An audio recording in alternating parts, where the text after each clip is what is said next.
Welcome everyone to the Assembly Committee on Ways and Means and Senate Committee on Finance, Subcommittee on Public Safety, Natural Resources, and Transportation. With that, Madam Secretary, please call the roll. Senator Brooks. Here. Senator Dennis. Here. Senator Gokachia. Here. Assemblywoman Monroe Moreno.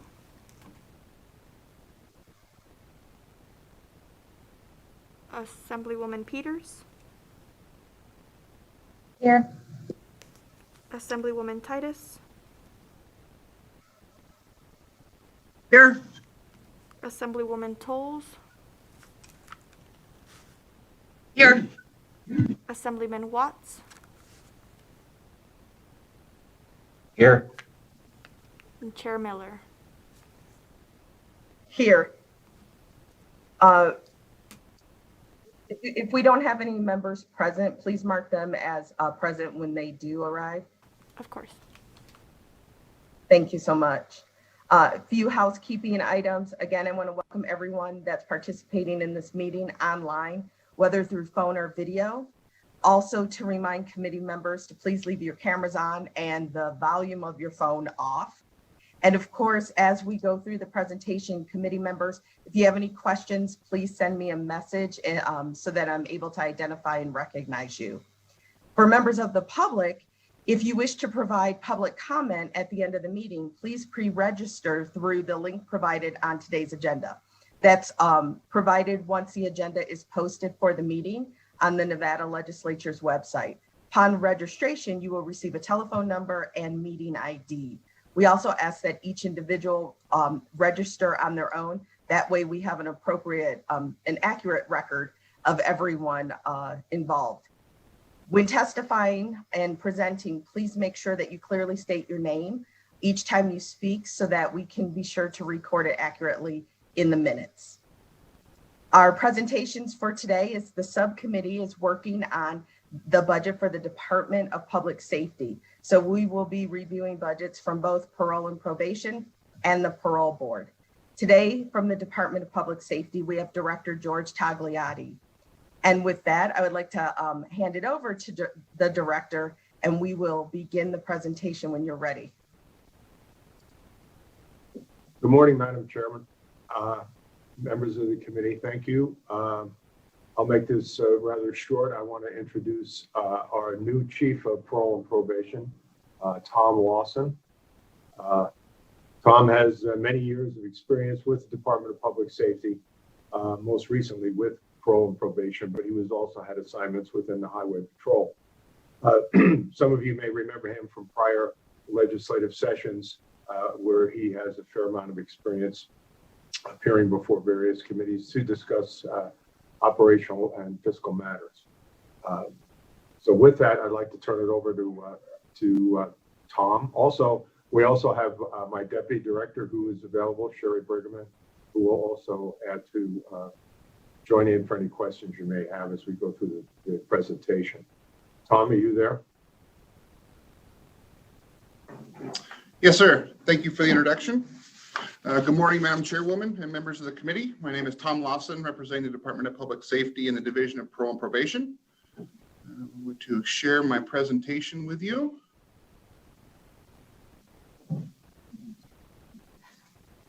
Oops. I'm sorry, I'm going to have to. Sorry, I need to unshare. Broadcast, can you unshare me, please? I forgot to click the sound button. No problem.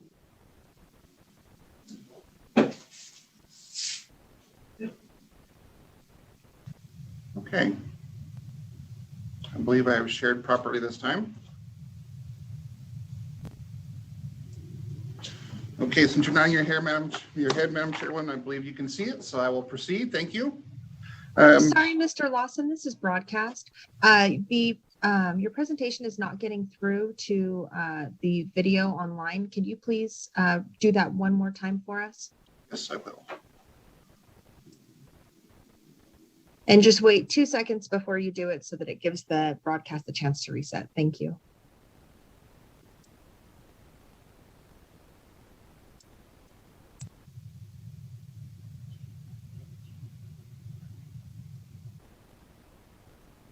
Okay, it's highlighted that I'm sharing. And this is broadcast. It looks great on our end. Thank you. Thank you. Okay, first and foremost, I'd like to introduce my executive staff. With me in the office today is our new captain, Natasha Koch. Stephanie O'Rourke retired at the end of last week, and Natasha's promotion is effective this week to help us through the legislative session. Also with me here in Carson City, available to help with questioning, is my ASO3, Sue Sieber, and my other deputy chief in Las Vegas, Sherry Sleva, is not participating as a presenter, but I'm sure is watching and will help text me if there's information that I need later on for your questions. So I'd like to go through the entire presentation, if I may. If there are pressing questions, please give me the high sign and I will pause and answer questions as they come up. Otherwise, I have my notepad ready and can take your questions at the end if that's how you would prefer. The end is fine with us. Thank you.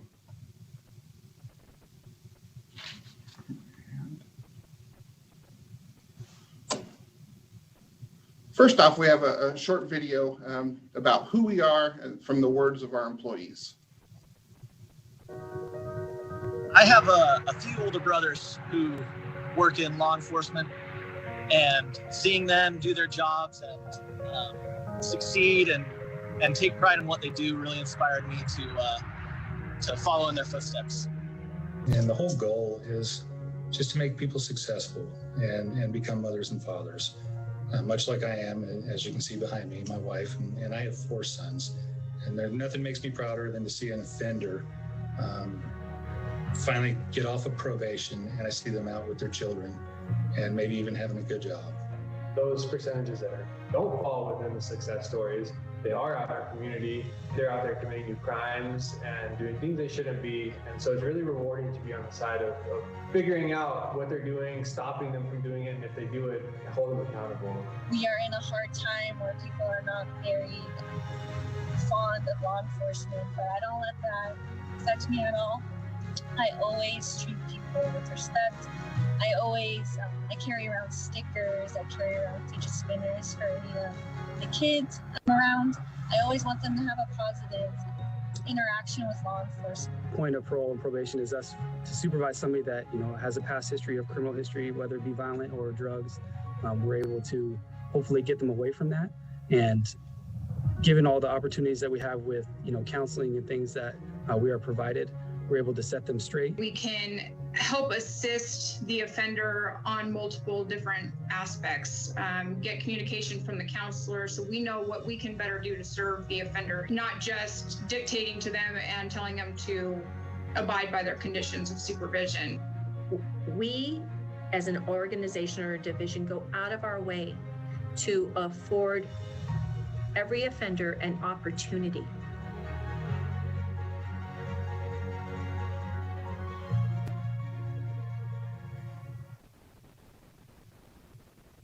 So I'd like to give a public thank you to my employees, our staff members who volunteered to share those words with you. I know it's can be, I guess, a daunting task speaking and going on video like that. So thank you to them. Okay, the next slide has our vision, mission, and statutory mandate. Our primary statutes that we operate under are 176, 176A, Chapter 209, 213, and NAC 213. As many of you are aware, the division is accountable for the community supervision of parolees, probationers, lifetime sex offenders, and conditionally released inmates. Additionally, we transfer out and accept in individuals on supervision from other states across the country under the Federal Interstate Compact Agreement. And so when we talk about parole throughout the presentation, we're talking about the conditional release of an offender who is serving a term of incarceration within the Nevada Department of Corrections. The parole release is granted by the Nevada Board of Parole Commissioners. Then the inmate completes their remaining term of incarceration under the supervision of the Division of Parole and Probation. When we talk about probation, That would be the conditional suspension of a defendant sentenced by a district court following a conviction for a gross misdemeanor or felony offense. For example, the defendant may be sentenced to a term of incarceration of 12 to 24 months by the district court. Rather than remanding the defendant into custody, the term of incarceration is suspended and the defendant is ordered to a term of probation under the supervision of the Division of Parole and Probation. And so the key distinction being is that for parolees, they're exiting NDOC custody, and for probation offenders, they are on community supervision in lieu of that term of incarceration.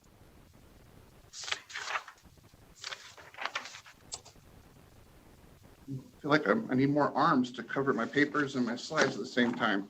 Okay, so our division goals to maximize community supervision effectiveness, and we do this through we accomplish this goal by providing community supervision through violations, addressing non-compliance through graduated sanctions, promoting reintegration into society through focusing on causal variables of criminalistic behavior, such as education, finance, substance abuse, and the associates that the offender is around.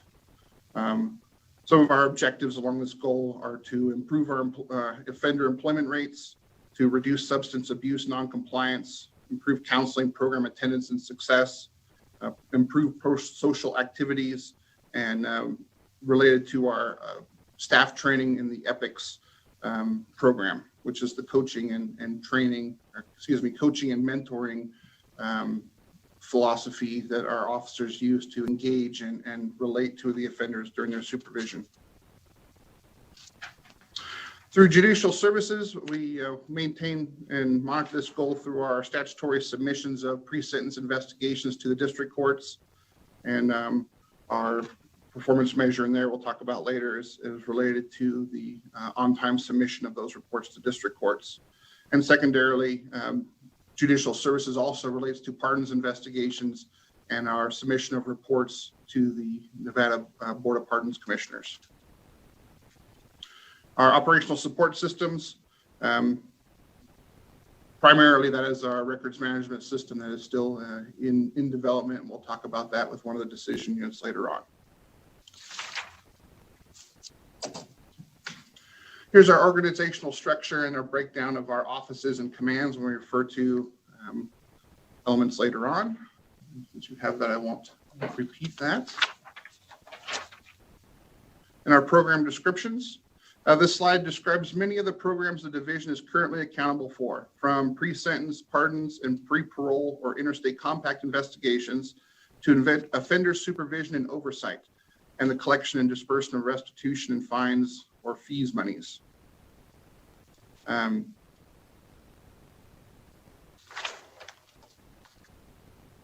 first program I'd like to talk about is the Indigent Funding Housing Deposit Assistance Program. Within the budget, this is called Going Home Prepared, and I believe it was named that way because initially this was a NDOC program prior to the 2017 legislative session.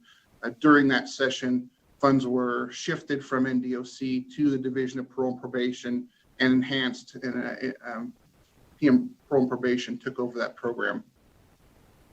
So Parole and Probation's reentry unit's primary responsibility is to assist inmates with residence planning, specifically for those whose initial plan for release proved to be non-viable. To assist with this endeavor, the governor's recommended budget includes funding for Indigent Funds Housing Assistance Program during the 2022-2023 biennium. This program is designed to assist those inmates who lack support from family, sponsors, or other resources to bridge their release into the community. The financial need within this at-risk segment of our paroling inmates population has proven to be very significant. The program began with the division again in 2017. In the spring of 2019, NPP was able to increase the individual ceiling of support from an initial $500 per releasing inmate up to $1,000, depending on the type of program they were releasing to, and their evaluation of their unique financial circumstances. This served to address two major hurdles. First, it allowed the parolee a much more reasonable time to stabilize after release. At the lower threshold, they had a limited number of days into that initial housing opportunity, and that created its own pressure of stabilizing employment in a very short period of time to be able to continue housing or to have to move to a new place shortly after release. And secondly, the higher amount opened up access to certain residential programs that provide wraparound services in addition to lodging.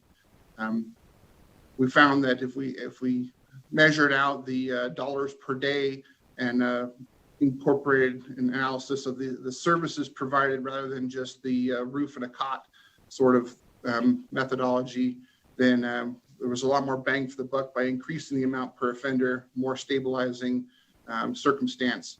And again, those wraparound services are key. The program has been very beneficial, improving the division's ability to place those remaining incarcerated beyond their parole eligibility date when they lack the means to establish residency in the community. In 2018, fiscal year 2018, we were able to assist 336 participants. 2019 was 503. And numbers for 20 were lower because partially through the year, the money was held for reversion back to the general fund during the special session, and the funding for 21 was also reverted.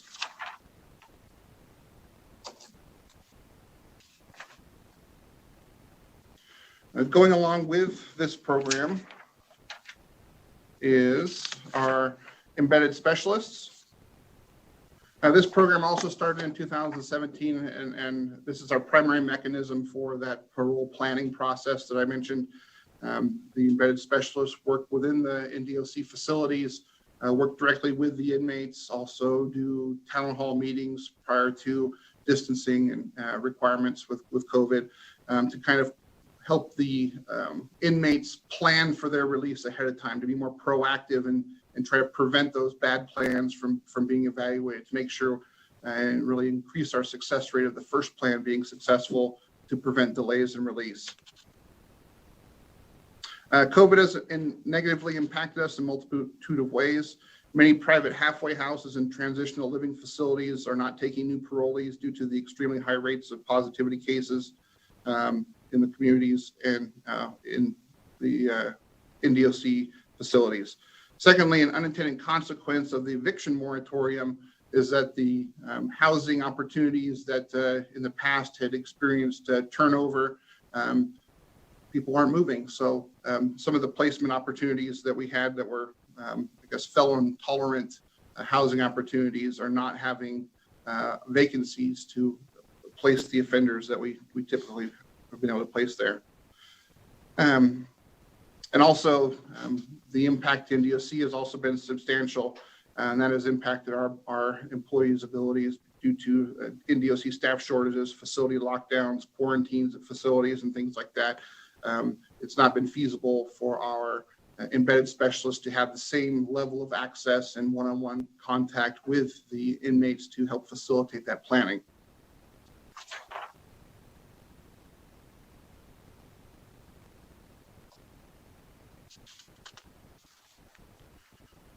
Here's our current offender caseload. And so there's two different number sets that may be referred to here. This first is our caseloads. And caseloads are just that, cases, not necessarily people. And so if you think about it, there are a number of offenders who have more than one case. Maybe they're on probation for case A and parole for case B. Maybe they have concurrent paroles for two different cases. So our number of cases is higher than our number of offenders, but it certainly isn't a one-to-one ratio for the amount of time that's associated with it. Additional cases do take additional time, especially if one case is reporting to the parole board in terms of violations and the others to the court. But here's our breakdown of our caseload, primarily probationers, and our conditional release and lifetime sex offenders makes up the smallest portion.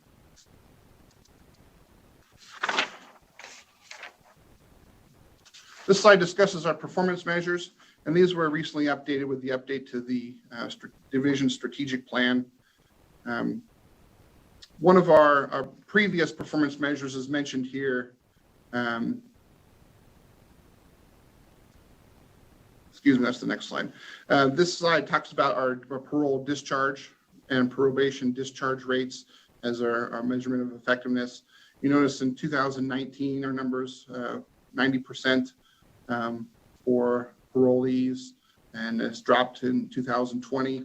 Some of that was, ties in directly to some of the cuts that we've received due to the COVID pandemic. Some programs that had been impacting those success rates in the 2019 fiscal year, services were reduced and eliminated in 2020, and I think that shows in these numbers.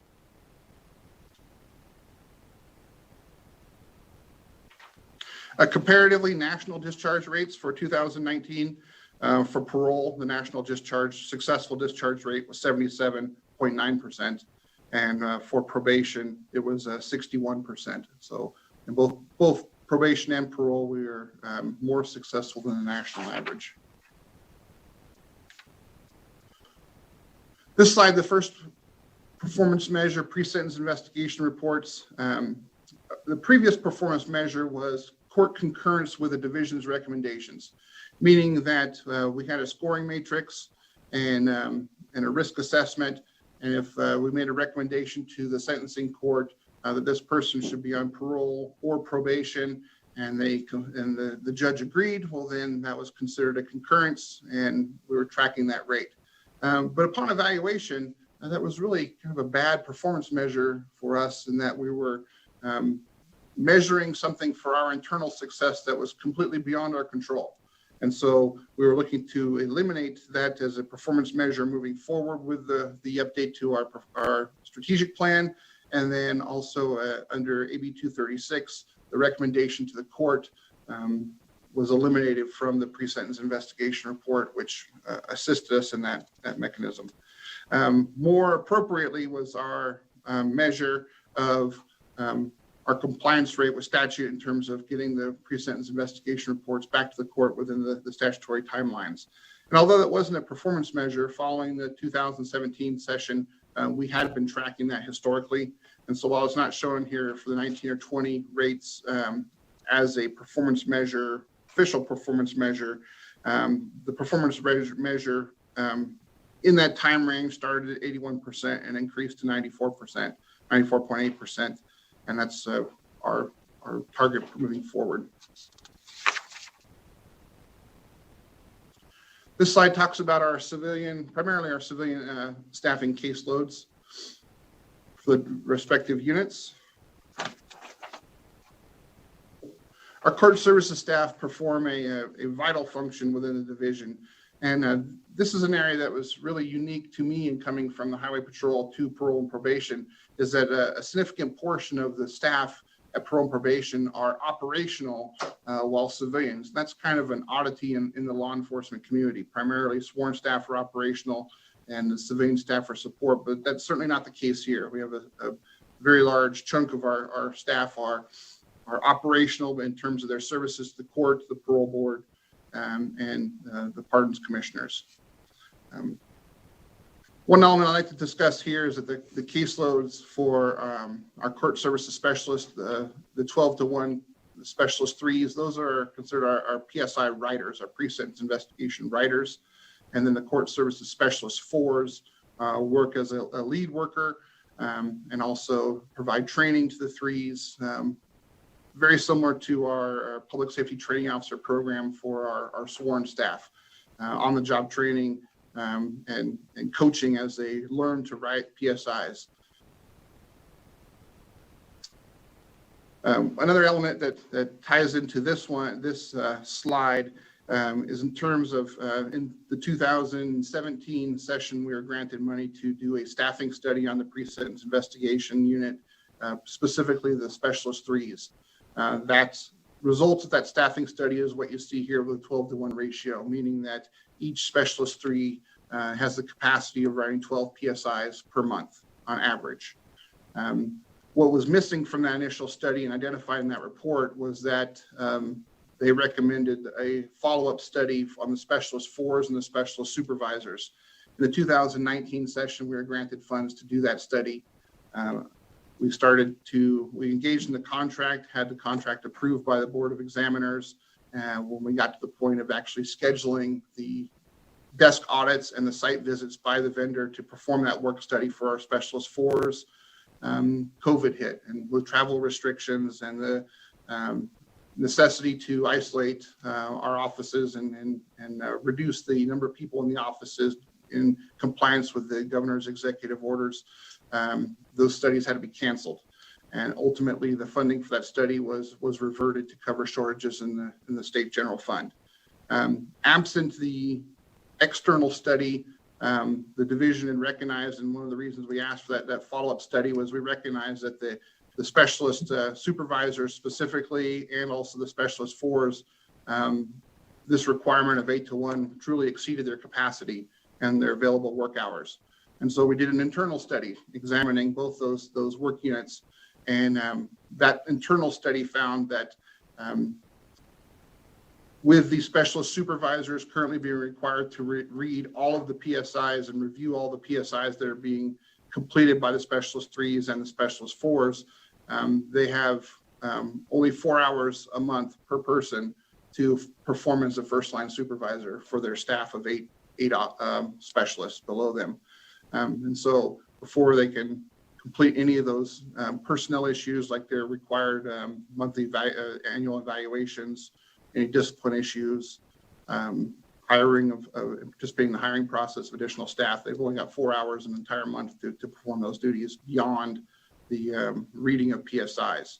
So out of operational necessity, we've had to engage some of our DPS lieutenant positions to assist in reading at times. We've had to engage the court services specialist 4s to assist in reading, to create that capacity for the supervisors to perform as supervisors. And also in 2017, we received a large influx as a result of that staffing study of additional court services specialist 3 positions for those PSI writings, which required training. And that training also compiled with our high level of turnover in the specialist 3 positions, really reduced the ability of the 4s to write their PSIs themselves as well. Now, I guess a benefit of the COVID pandemic has been that the demand in terms of our PSIs has greatly reduced, and that'll be reflected here in another slide. But naturally, with the courts closed and are operating well below capacity, we're seeing much lower levels of PSI referrals, which has helped us in terms of this capacity issue in the short term. But we are anticipating a large influx of PSIs as the courts open up and return to full capacity at some point in the future. So the conclusion of our staff study there showed that if we were to shift the responsibility, I guess the other element well, let me go this way first. If we were to shift the responsibility of reading the PSIs to the specialist 4 positions, that would create the capacity for the specialist supervisors to be first-line supervisors, perform audits of the work of the 4s, of the 3s, and manage their units appropriately, where the specialist 4 positions would primarily review PSIs, continue with their training role, and also write a limited number of PSIs without an assigned caseload defined to them for highly complex cases or as overflow when short-term demand exceeds the capacity of the specialist 3s.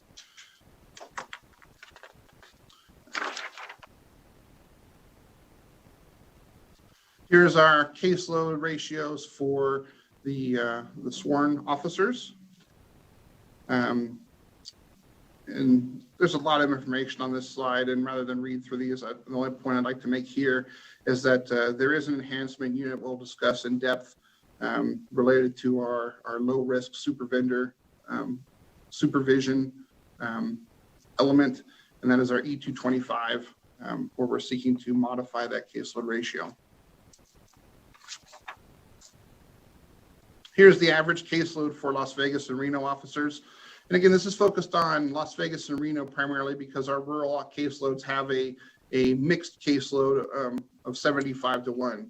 The urban centers allow us the opportunity to focus officers towards a certain groups of offenders and apply a more accurate caseload to it. Just the sporadic disbursement of offender types across the rural areas don't make that possible. And so we're in the urban centers, we're able to specialize caseloads. The rurals we can't, and so the rural caseloads have a base 75-to-1 ratio for all types of offenders. And this shows the different numbers we're seeing. And so specifically low risk, for later comparison, the approved ratio is 150 offenders per officer. In Reno, that low risk model, we're looking at 325 as a current caseload and 259. And these numbers, a caseload is a daily snapshot in time, and these are as of last month.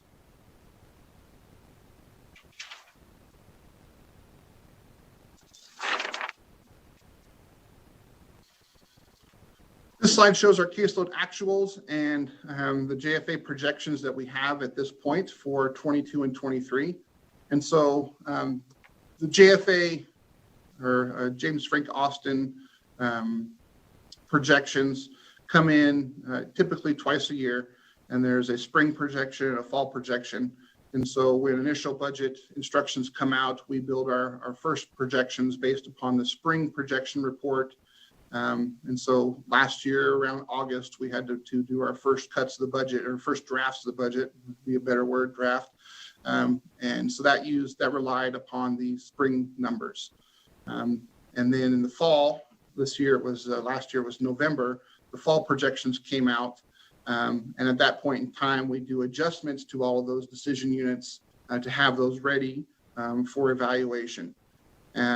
And then mid-session, typically around March, is when the winter, legislative numbers come out, and we'll submit any projected adjustments to those decision units. And decision units change every session due to that winter projection. And I'd like to note that NDOC's winter projections were released last, I believe, Friday. I just saw those in an email yesterday. And so typically the parole and probation and parole board projections follow within about a week of the NDOC projections coming out. So we're anticipating those to be out in the next few days or up to a week. And then we'll begin the process internally of adjusting all the deck units, the appropriate deck units based upon those numbers and caseloads. And so here, if we could look at pre-sentence investigations, the JFA projected for fiscal year 21 was 16,168, and the actuals that we've received from the courts through December, 3,833. Again, that's directly related to court closures and courts operating at limited capacity, and we're expecting a surge in those cases at some point. And that's hard really to quantify because with that sort of backlog, I'm anticipating that there may be, adjustments. Prosecutors will make a determination of in terms of negotiations or deciding which cases to proceed on. So I don't expect that to be 100% surge to get us back up to that projected number or in that neighborhood. But there certainly will be a surge as the courts open up and the demand for PSIs increase. The other value to this is that if you look at our actuals versus our projected, in a number of these categories where our actuals are higher than the projected. And so just making a commentary there that if our staffing is based upon the projected caseload, then we incorporate into higher numbers of actuals with our vacancy rates. That is why previous slides show how our caseloads are higher than what they're actually approved for in places.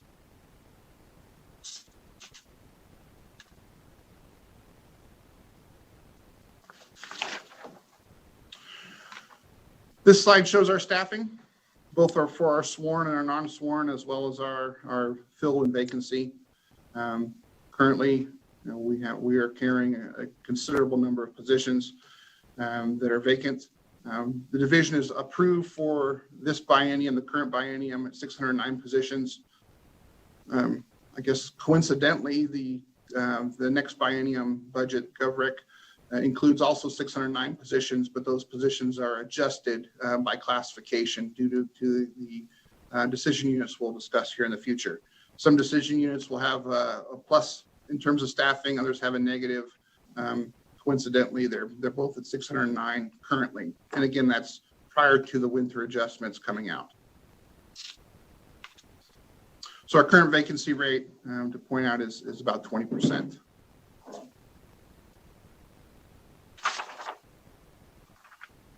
This shows our funding source, and we are primarily generally funded. Very small portion comes from other funding sources. The small amount shown here for residence confinement fees, that is authority to receive payment from offenders who have past house arrest fees owed to the state. And again, it's a very small amount, but wanted to explain that. County reimbursements are the PSI reimbursements. The allocation for PSI cost is 70% is billed to the county, 30% is borne by the state. Individual support, that is a DNA account, and that's a pass-through account.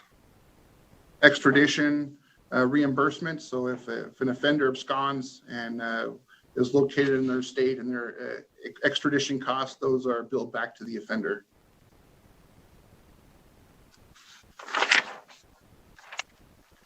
All right, so budget maintenance. These are the main staffing decision units for the division.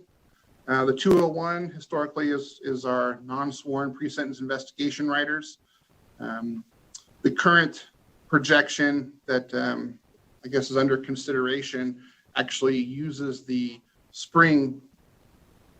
last year's spring report as opposed to the last year's fall report.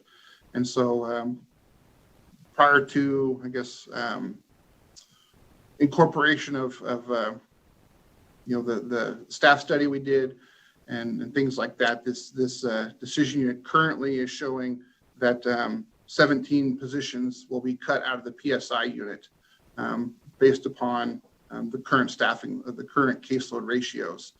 The majority of those are specialist 3s. However, there are 5 specialist 4s that are projected to be cut out of this, and 2 specialist supervisors. And 4 of those current specialist 4 positions are filled.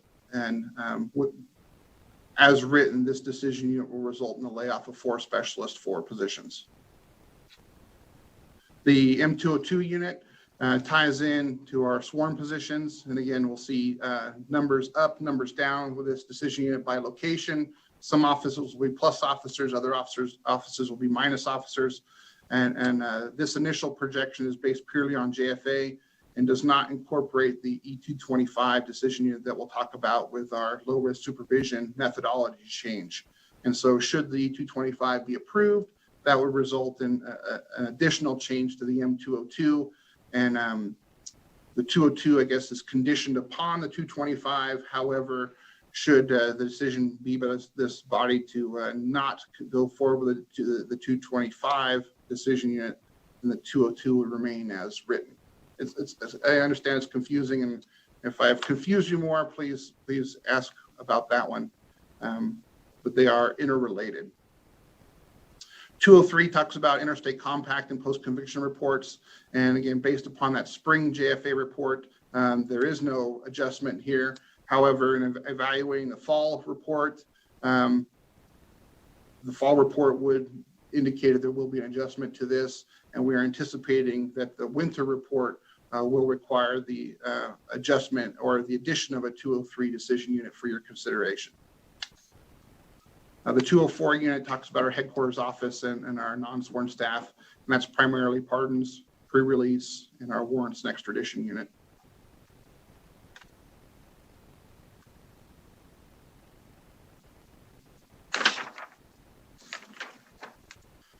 So here's our 225 unit. So for the efficiency unit we've submitted this year. Chief Lawson? Yes, ma'am. Chief Lawson, I would actually like to pause here and take a few questions because there are some people requesting questions. So Would that work for you? That way we can kind of keep, you know, instead of waiting till the end, I want to make sure everyone gets their questions in. Does that work for you, Chief? Absolutely. Okay, thank you so much. Okay, with that, let's begin with the first question we have from Assemblyman Watts. Thank you, Chair. So I saw a note on the bottom of your PowerPoint slide, and I just want to make sure it's confirmed for the record that the M201 decision unit will result in the layoff of 4 existing employees. And I wanted to ask for clarification about what offices or where those positions are located. Thank you for the question, Tom Lawson, for the record. I do not have the breakdown of where those are. That decision unit covers it statewide. I don't have it at my fingertips. Actually, my ASO is looking for it right now. So I will talk in a circle for a second to give her a moment to find that. All 4 are out of the Las Vegas office currently. And again, the initial deck unit called for 5. There's 1 vacant, so we're holding that position open in anticipation of this. But the other 4 are currently filled. And again, that I guess the qualifier there is that's as written. We don't have the spring numbers, which may adjust that. Maybe in the positive for the division, maybe in the negative with additional positions. We're not quite sure yet where that's going to go. But I guess that the loss of those positions, as well as the special supervisors, kind of compounds the issue that we've already seen in terms of the staff study. Right now, we're based upon the volume, and we did our projections with the assumption that the number of PSI referrals is what's driving this. So every PSI that's referred must be written. Every PSI that's written must be reviewed and approved before it goes back to the court and ultimately submitted to the court. So if the demand of PSIs is there, but we're reducing the number of people that are available to review and approve those by this deck unit, then that's going to compound our capacity issue that we're currently seeing. Again, the current specialist supervisors don't have the capacity to do all their job duties. As a result, the specialist 4s have to assist with that, as well as DPS lieutenants.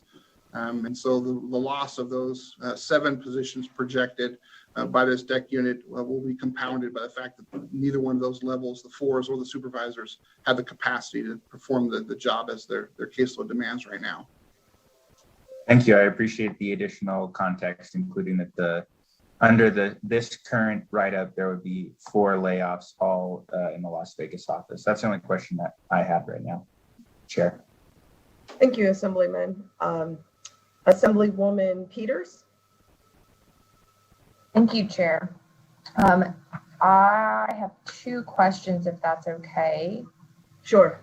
Okay. The first is, can you indicate whether any of the maintenance caseload adjustments in the budget deviate from the supervisor staffing ratio as they were approved in the 2019 legislature? Okay, so thank you for the question. My name is Tom Lawson, again, for the record. So if I understand the question correctly, you're asking if the adjustments that will come up for the deck units, the potential adjustments for the spring numbers, the winter numbers, would deviate from the approved caseloads. And no, they wouldn't, if I'm understanding your question correctly here. So the caseload ratios, I guess, the foundation numbers from JFA are caseload. Those are the number of cases that our officers have to supervise by category. And so we take that number from the projection, then we apply the approved staffing ratio to it, and that gives us the number of officers and civilian staff that we need to address those individual caseloads. And then we do a comparison of projected versus current, and that's what tells us whether we are plus or minus staffing in terms of that. So we take the projection, which is dynamic, we apply the caseload ratio, which is relatively static because it can only be changed by your authority, and that's what gives us our numbers. And so, for example, a 201, applying the current 12-to-1 ratio for specialist 3s and the 8-to-1 ratio for specialist 4s is what gives us the negative positions in the specialist 4s, the specialist supervisors. I guess also mention that specialist threes were also included in that. However, those were all covered by vacancies. And honestly, we anticipated there to be a reduction in specialist threes following the 17 adjustment because of those staffing ratios. We received an influx of positions, and we anticipated those starting to pull back a little bit based on caseload. Thank you for the response. That's helpful without having to do the math myself. Mm-hmm. And then my second question relates to closures. And were there any other locations than the Long Street location here in Carson City that have been closed during the current biennium? Tom Lawson for the record. Yes, the satellite office in Las Vegas, the Tropicana office as we called it, was also closed as part of the COVID reductions. All right, thank you. Okay, thank you, Assemblywoman. Our next question is from Assemblywoman Titus. Thank you, Madam Chair. My question goes back to slide number 14, where you listed the staffing ratio per offenders, and you regulate them as sex offenders, medium risk and high risk, et cetera, through that list. And as that ratio goes, like this low risk supervision unit, it's 1 to 150 persons. And I'm just wondering, does one of your members, one of the employees have to, did they just stay in that category? So they might have 150 low risk folks assigned to them, plus they'll have 80 medium risk assigned to them, and then might have another 50 day supervising. How does that break down so that these folks, do they get a smattering of all different cases? And I did the math, and that would be 550 people per one officer. So that's what the math added up to, 550 per one officer. How do they keep track of those folks? Yes, Tom Lawson for the record. So there's two different methodologies. In the urban centers of Las Vegas and Reno, there are sufficient offenders and sufficient staff to allow the officers to specialize and focus on one particular caseload. In the rural offices, again, there aren't enough, per se, low-risk offenders to generate that specialized caseload. And so that's one of the reasons why the rural caseload is so much less in some cases and more in other cases. We're looking at an average caseload number for the rurals of 75 to 1 because that one officer covers all the different caseload types. In the urban centers, no ma'am, they would not have medium risk, 60 high risk, 25 sex offenders. In that circumstance, that's 3 different caseloads. And so the officer would focus on one of those supervision categories and not all of them that way, because you're absolutely correct. That would be incredibly stressful and very inefficient for one officer to try to oversee that many offenders across that many caseload types.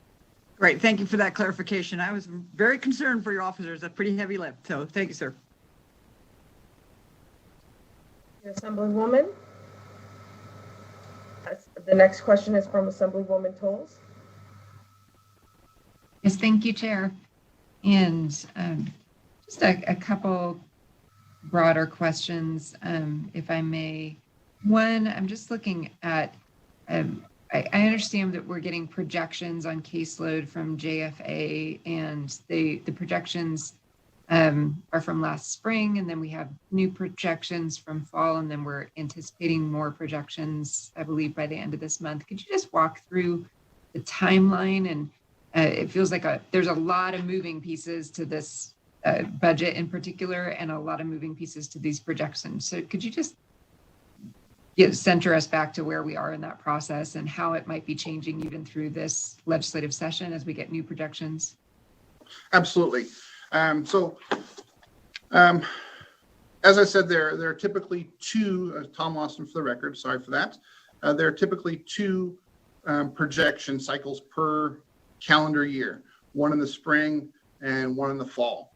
The timing of the first calendar year projection is adjusted slightly for a legislative session so that before our budget closes, you have the most accurate numbers and projections to finalize our staffing moving forward for the next biennium. And so when you compare the JFA cycle of spring, fall, winter for a biennium, then you overlap that with the budget building cycle, where we receive instructions from the governor's office late summer, midsummer, late summer. Typically our first drafts are at the agency level or due August, September-ish. And so the most current numbers we have available to us are those spring numbers. And so we build them based upon the spring numbers. And then when we get around to finalizing with the budget office our numbers, typically the fall numbers come in, and in anticipation of starting the session, again, having the best numbers available for what our staffing needs based upon those projections are, we rebuild each of those decision units with each subsequent, I guess, release of the projections. And so the fall numbers come out and we build those decision units. Well, this time, the fall release was timed right about the same time as we received instructions to prepare potential, I guess, cuts to the budget. So we had the initial budget submission, we had the fall numbers come out, so we had to rebuild the budget to that. Then there was the additional task of identifying elements for possible pullback later on. And then that ultimately, all that was wadded together and became GO1, which is what we're talking about here today. And so now this is under analysis. The winter numbers come out. And again, timing of that is specifically to give you as the legislative body the opportunity to look at our most current projections and the associated caseload numbers, the associated staffing numbers for that caseload prior to closing our budget and funding us for the next biennium. And so there's two distinct cycles going on, but they're so interrelated. And really between that, we don't just rely upon those spring, fall, and ultimately winter numbers. We have an obligation to almost be statisticians of our own, to look at the numbers that we're providing to JFA and making because we provide the actuals to them, right? So they made their projections. We do a follow-up to them of our actuals, whereas on the one slide where we showed that, I believe it was slide number 15. If you'll notice on that slide in your handouts that we have the 21 JFA actuals that we've reported back to JFA compared to the JFA projected. And so as an example, the warrants and extradition unit on the top row, the second column of numbers is the JFA 21 actuals. We've shown in December that for that fiscal year 21, we've had 3,317 cases in the warrants and extradition unit. The next column over to the right shows that they projected only 3,100. And so we're constantly monitoring our actuals versus their projected, and that kind of gives us the idea, and that's why we're able to anticipate in the 203 decision unit that we're anticipating to see an adjustment there because we're monitoring those actuals versus their projected, and based upon where we expect that projected to go, we're anticipating that adjustment. So I know that was a kind of roundabout, but did I answer your question, Assemblywoman? Just wow. Back to there's a lot of moving parts there. So I guess the most basic question is then when do we expect those winter numbers? Tom Lawson for the record.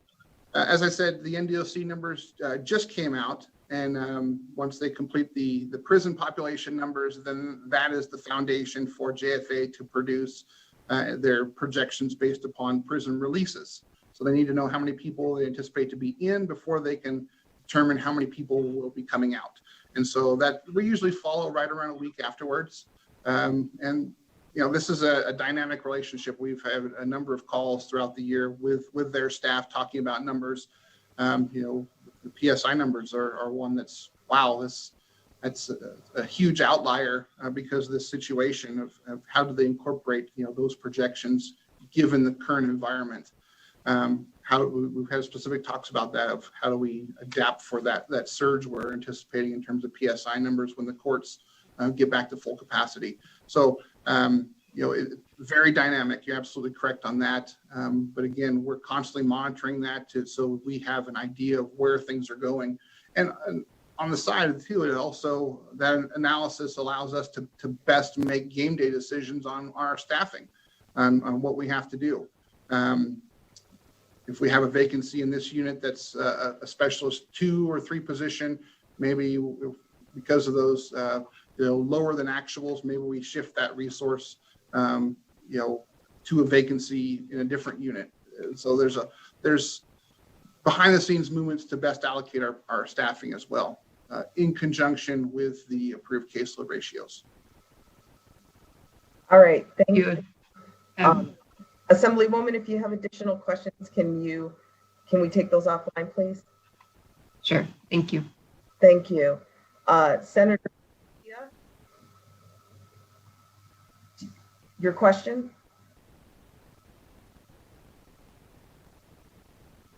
Yes, thank you, Madam Chair. And I'm sorry, for some reason, my space bar doesn't seem to sometimes to unmute me. I just a very quick question on your sworn positions, and I realize we're only eliminating 1 and putting 5 additional back. But are those category 1 police officers, sworn officers, or are they Cat 2? Thank you for the questions, Tom Lawson, for the record. All of our staff are Cat 1 officers, sir. All of our sworn staff. Thank you. Okay, thank you, Senator. And Chief Lawson, I don't see any more requests for questions. So if we could move on to the next section. Thank you. I'm going to rebroadcast and hope that I grab the right slide.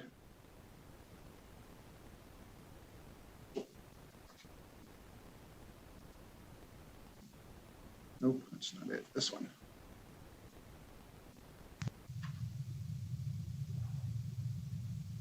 And by the nodding of your head, Madam Chair, I believe I'm back up. Is the public view back up? I don't know. I know I see it. So the public view is back up. Thank you. Thank you.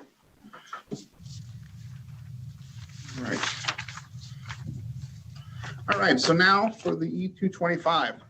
And again, this one is rather complex because it does tie into our 202 decision unit. And so this model looks at specifically how we are supervising low risk offenders only.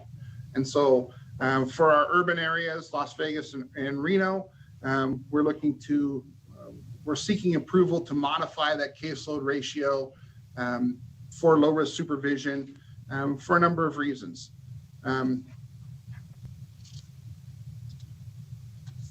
Actually, I have a specific slide that talks about later on, so I'm not going to go into that here. But the next one, this one is our E350. This one relates to our records management system. And so over the past, probably three biennium, there has been money for a records management system. Initially, it was to be an internally built system by DPS IT, which then morphed into EATS, was absorbed by EATS. And, rather than rehash the past, that didn't work out. So last session, we were given authority to go out for RFP, and that has been progressing very well. We're in that development phase for that. And so the money you see here is a small bit of money for to completion of that development, and then ongoing support and maintenance licensing fees for that system moving forward. And so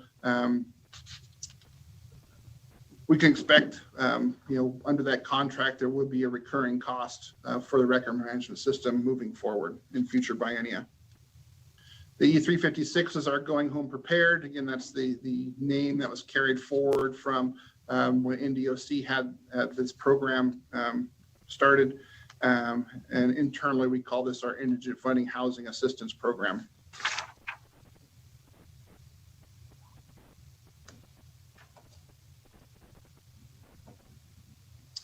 Not going now. There we go. Okay, so here's the meat and potatoes of our low-risk supervision decision unit. And so instead of having one officer, as shown on the ratios, again, in our urban areas of Las Vegas and Reno, instead of having one officer supervise 150 low-risk offenders and being kind of all things to each one of those offenders, a coach and counselor, a referral agent to wraparound services, job assistance, all those things. We're looking to bifurcate the supervision of that low-risk supervision into an administrative supervision function and an enforcement supervision function. And so we're looking for approval to do is to utilize Parole and Probation Specialist 3s to perform all those administrative supervisor functions. So such as reporting, the low-risk supervision offenders, when they report to the office or they report electronically, they were actually reporting to the Specialist 3. The Specialist 3s would do discharge reports, compliance verification, meaning verifying their employment record through pay stubs, verifying their residence through rental agreements and things like that, performing and approving travel requests. Anything that's an administrative function would be performed by the Specialist 3 position. That would free up the DPS officer to perform just the law enforcement functions, compliance checks in the fields, home visits, intake, those sorts of things. And by separating that out, there were a number of things I'll talk about here in a moment of why we did that. But we seek to accomplish this by taking currently vacant DPS officer positions and reclassifying those to parole and probation specialists. Again, all vacant positions. It's been talked about in multiple hearings throughout the years, even this year so far, that we just have a hard time recruiting officers. We don't have as hard of a time recruiting specialists. We seem to be able to retain specialists at a little better clip, I guess, with the exception of the PSI writers, because that is just a very hard and stressful job. But for the most part, our specialist positions have more stability and less turnover than our officer ranks. And so by performing administrative functions that don't need to be have peace officer powers by the lower classification positions, one, it creates an efficiency and savings for the state through salary. We create more stability in those positions, more stability for the offender, and we allow the officers to focus on the law enforcement functions that are required under their peace officer certifications. And additionally, this models best practices in community supervision. There have been studies out that show that over supervision of low-risk offenders may actually increase recidivism instead of preventing it. I guess if you're constantly checking and constantly looking for wrong, you're probably going to find it. Not to say that this model would reduce the offender accountability for their behavior. It absolutely would not. But this frees up the officer to focus on those non-compliant offenders and provide that focused supervision to non-compliant offenders while allowing the compliant offenders to complete their programming. The big change here is that the current ratio is 150 offenders to one officer. That's the approved caseload. We're seeking to change that to 500 offenders to one officer. The caveat being, and this is very important, it doesn't work without this, is that that 500 offenders can only be supervised by that one officer when that officer has two specialist 3 positions assisting with those administrative functions. One officer is not capable of handling a caseload of 500 to 1 by themselves. And I have a graphic on the next slide that'll kind of spell out this concept a little better. And so part of this approval would be to create a supervision pod consisting of 1 DPS sergeant and 2 DPS officers and 4 parole and probation specialist positions. I'm not scrolling. There we go. And so here's that graphic. On the left side shows what our current structure is, the one sergeant. And again, the sergeant ratios are 6 to 1. And so the sergeant would have 6 officers assigned to them Each one of those officers has a caseload of 150 offenders, so we're addressing 900 cases in this current model. On the right side shows our proposed structure where we have that one sergeant. And I guess part of the approval for this is for that one sergeant, instead of being tasked with 6 officers, they would be tasked with 6 employees total, making comprising of 2 officers and 4 specialists. So their ratio does not change. The makeup of their 6 staff that report to them is adjusted by this model. But again, the caseload is assigned to the officer at 500 to 1. The caveat being that each specialist, there are 2 specialists working with each officer, and just by simple math, each one of those specialists would account for approximately 250 of those 500 offenders to assist the officer.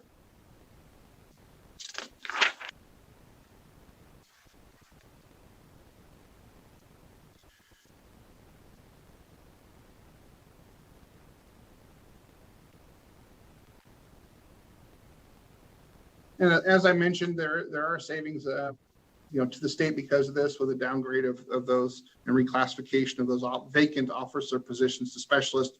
There is a cost savings that is reflected in this decision unit, hence its submission as the division's efficiency unit.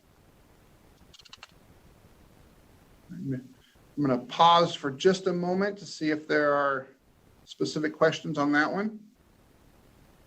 Yes, there is, Chief Lawson. Thank you so much. Our first question is from Vice Chair Monroe Moreno.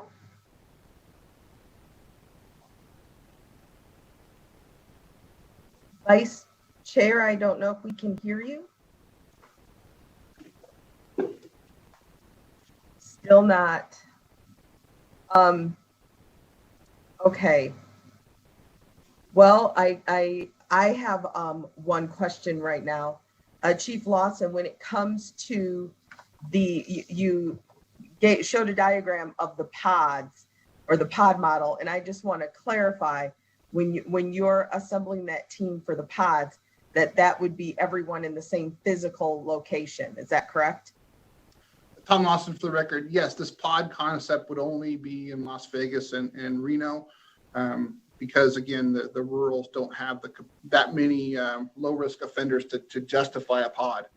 Again, we use the 75 to 1 general supervision ratio for those rural offices. So these pods would only be in those same physical locations.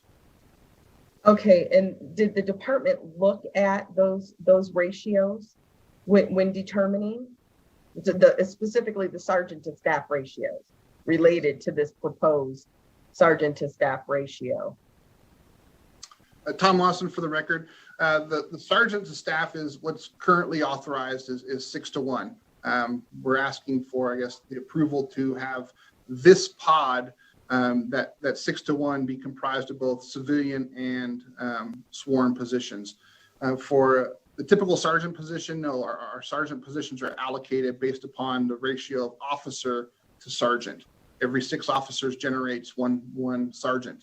And so that is I guess a deviation from the standard as well, beyond using the specialist in this direct administrative supervision role, the adjustment of the officer caseload, and the change of methodology for this concept in the low risk supervision is to have the sergeant ratio determined based upon a mix of sworn and non-sworn personnel. This will be unique for this pod.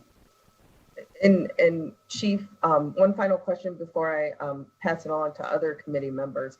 The idea that the ratios for officers are going from 150 ex-offenders to 500, that's a dramatic increase, even regardless of support.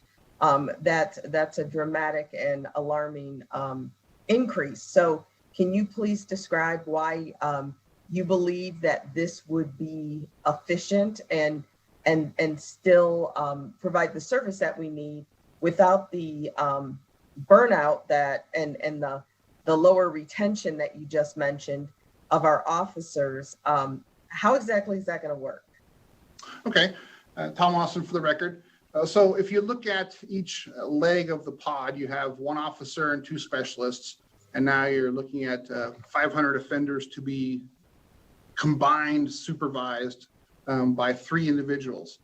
In the old system or the current system, those 3 staffers will be all sworn, and they're accounting for 450. And so when you look at the offender to people overall ratio, we're going from 450 to 500 that are being supervised by 3 people. So that jump isn't, I guess, as pronounced as going from 150 to 1 to 500 to 1, because again, the pod only works as a team, and the specialists are again, an integral part of it, an operational part of it. And so the officer is able to perform the enforcement functions over 500 people because of the support of the specialist to take those administrative functions. And so in the current system, that one officer has to be all things to all people in their 150 caseload. And so if the majority of their time is spent issuing travel passes and checking pay stubs and doing those functions that are, I guess, more rote functions as opposed to really proactive functions, then they're using capacity in a way that isn't out there checking for noncompliance or addressing noncompliance. And so they're spending a large portion of their time on compliant offenders as opposed to being able to focus on the non-compliant offenders. And so by switching that methodology to allow the compliant elements to be interacted with a non-sworn person, first and foremost, that kind of lowers the potential stress and makes it more of a better environment, I would say, theoretically for the offender, in that you're dealing with a non-sworn person. This isn't somebody who is, has the authority to revoke you, really. And so there may be, some ease in that. And then also, like I said, the over supervision of offenders can lead to recidivism. So if you constantly have the only person you make contact with is your officer, again, if you keep, looking for something, eventually you're going to find it. And so this allows the officer to focus on non-compliance as opposed to compliance. If the specialist can handle all the compliance and that leaves the officer to handle the non-compliance, that is a better allocation of resources. The officer utilizes their post-training and certification and, in the areas they need to. And so I guess overall, this 500 to 1 ratio for the officer, that was our hypothesis. In laying this out, we knew that bifurcating the administrative and the enforcement elements between staff, 150 wasn't enough. At 150, the officer is taxed to be all things to all people, but there wasn't enough caseload at 150. And it wouldn't make sense operationally or from an efficiency standpoint to have one officer and one specialist at 150. That was too much.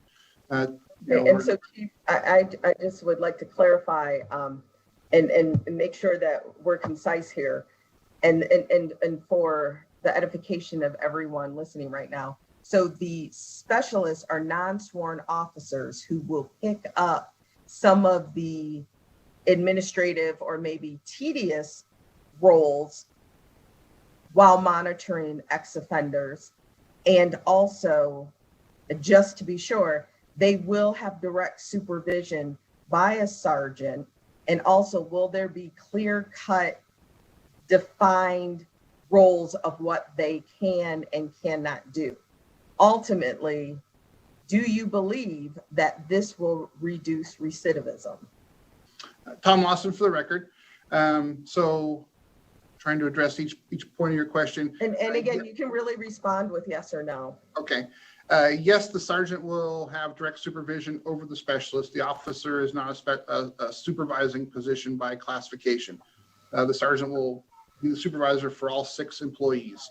Yes, the specialists are non-sworn, and they will focus purely on those administrative functions. Yes, those roles will be clearly defined within guidelines and our work instructions for both those positions. internally, the contact ratios will change for the officer and the specialist in that situation. Thank you for that. Committee members, any additional questions?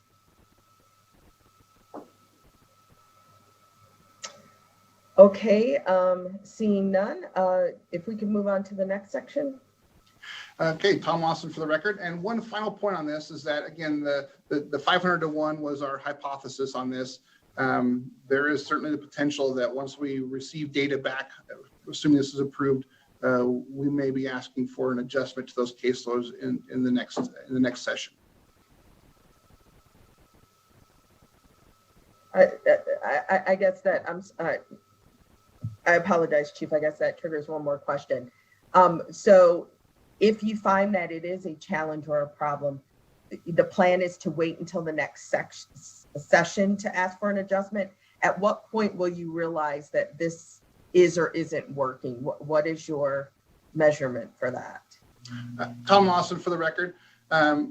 Assuming this were to be approved effective in July, internally, we know that there is a reclassification process that has to happen for those positions. So realistically, the fastest we're anticipating being up and running for this with the reclassification of officers, going through classification of DHRM, when funding is approved, whether it's July or October funding date for positions and whatnot, we're anticipating December is probably a jumping off point given the state system and classification and everything else. And so that would give us roughly a year and 3 months of data before we're building up, again, to the state budget cycle of when we have to submit the next agency request budget, September-ish. So year and 9 months approximately. No, I need to take my shoes off to count that high. It would be. So we don't quite have 2 full years of data before we're back to you talking about this again. As I said, that we have to be internal statisticians for all of our programs. So we immediately monitoring performance measures for this pod concept and determining whether that ratio is appropriate. And so again, our hypothesis is that the 500 to 1 will work. Maybe the data shows that it could be 600 to 1, and 2 specialists could do 300 apiece. Maybe it's 200 apiece. So that's the adjustment we may be seeking to address next session is that final officer to offender ratio may need some adjustment based upon the data we receive back on this. Yes, that was my question. My question was when you had covered the other possibilities. So thank you for that, Chief. And then with the cycle, the only way we could actually come to you for adjustments mid-session would be through interim finance. And there's that process by itself. So gosh, if we miss that bad, I wouldn't want to be in my chair at interim finance asking for adjustments mid-session. Thank you, Chair. Thank you, Chief. Okay, so the last one is our one shot for computer replacement. This decision unit requests replacement computers for the next biennium in accordance with the EATS replacement schedule. This decision unit would replace 169 computers during the state fiscal years 22 and 23, along with associated docking station surge protectors and other accoutrements for that computer. This request aligns with the replacement schedule. And I know last year during our last session, during our budget closing and discussion of our one shots, Chair Carlton had a question specifically about our where we were in our replacement cycle. And at that time, we reported that the computers we were given last time would put us on each schedule. And I just wanted to report back that, yes, we are on each schedule. And these 169 computers are the ones that are due for replacement next biennium. And so with that, we would retain our position as compliant with each replacement schedule. So we do not have anything out on the floor that is outside the replacement schedule at this time. And assuming this will be approved moving forward. And so with that, I will close my presentation and address any other questions that hadn't come up so far. So thank you for your time. Okay, thank you. With that, we do have some questions from Chair Dennis. Thank you, Madam Chair. I have questions about the records management system. You alluded to it earlier in the presentation. Can you, first of all, just from a historical perspective, when did Otis come online? Tom Lawson for the record. I was not with the division that far back, but I do remember competing for resources with PMP when I was at NHP when they were developing that, and I believe it was online in 1999 or 2000, somewhere in that neighborhood. So, and then in 20, when was it? I want to say 15. In 15, we decided to replace it, right? And so we put some money towards that, like $1.5 million. And you started the process, but as you went through the process, you realized that what you were going to get wouldn't migrate all the data over. Is that accurate? Tom Lawson for the record. Well, data conversion has always been part of the discussion. Part of the problem with the way the current system is built is that the data is just no other way to describe it but dirty. The current system does not have any basic accounting principles into it. A user can enter an account out of balance and the system won't error and require it to be in balance. So yes, there has been discussion from the onset, at least in my involvement, of migrating data and how best to do that. That discussion is ongoing. I do remember your question from last year when we discussed the one shot again, Senator Dennis. And at that time, I assured you that data migration is part of the system, and that is absolutely crucial moving forward. The Otis system has about 215,000 offender records in it, dating back until the turn of from 99 to 2000. So whenever it was came up, and migration of that data is critical. We need to have the historic records for offenders who return to our supervision because it happens commonly. And so we need to know what their responsivity was back in the past to the current case. And so along those lines, I may be elaborating a little bit more than you'd hope, sir, but apologize for that. But I hope this gives you an idea of where we're going with that system. Is that one of the things we did with immediately upon entering the contract with Tyler as our approved vendor is that we're also working with EATS to onboard a MSA resource as a database administrator to work solely for the division under the MSA contracts to focus on data migration, data cleansing of our existing data, data mapping of our current system to the new system, and then ultimately that transfer of data from the old system to the new one. So we have use of each resources for that. We are bringing on a MSA contract employee to focus purely on that so that we have the best data going forward. Again, that cleansing is going to be a significant endeavor, which is why we felt that having our own dedicated resource for that was critical to success. And you haven't brought that MSA contractor on board yet, though, right? Tom Lawson for the record. They are in backgrounds, and right now the delay has been in we haven't been able to get good fingerprints from them. And so because of they're touching criminal history information, there is no give on the background requirements and the NCIC and CJIS security requirements, and they can't work for us until that's successfully completed. Yeah, that's very important. So let's talk about the request. You're asking for $2 million in the current biennium, and then the $840,000 or whatever that amount in the second part of the biennium. What's the status of the project at this point? And remind me, this is an off-the-shelf product that you're going to use now, right? Tom Lawson for the record. And so it is an off-the-shelf system primarily. However, there is elements of customization in there. Nevada is somewhat of a unique animal that we have parole and probation at the state level. Not many other states do it that way. And so we had to have a system that covers both sides of the house as well as pre-sentence investigation for the courts, as well as pardon support, as well as parole board support. So there are a lot of unique elements that none of the vendors had 100% off-the-shelf solution that gave us everything that we must do under our statutory charters. And so that was part of the RFP process, was identifying what elements had to be added in as customization.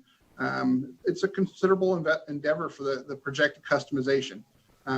We've had ongoing discussions with the vendor for that in their development. They've already stood up a test environment. We've had our users going into, I guess not a test environment, I guess a demo environment of what their product is. We have our subject matter experts working with them, going through that environment to identify what elements and I guess procedural mechanisms in place internally we will adapt to the off-the-shelf situation, and what I guess key essential functions are missing from their off-the-shelf solution that must be customized. And that's where we're at right now, is doing the final definition of that. Their initial projection was, without all the customization involved, their thought was they could have an environment operational by September of 21, actually this year. I think with customization, a more realistic timeline is probably the turn of the year. December, January 22 is probably a more realistic timeline given some of the customization elements. And a lot of those customization elements are also interfaces, right? We interface with a number of entities now, and those have to be rebuilt. And again, the security protocols have to be followed. So, and I misspoke. The $2 million that I spoke of was what we gave you during the special session. And so how much of that money has been expended? I don't have that directly in front of me. I can provide that in a follow-up response after the presentation, if that would be acceptable. Yeah, we need that, and our staff needs that too. So definitely, if you could get that to us. And then just talk about, this has taken a long time to do. So what's been the consequences of not having this new system up and running already?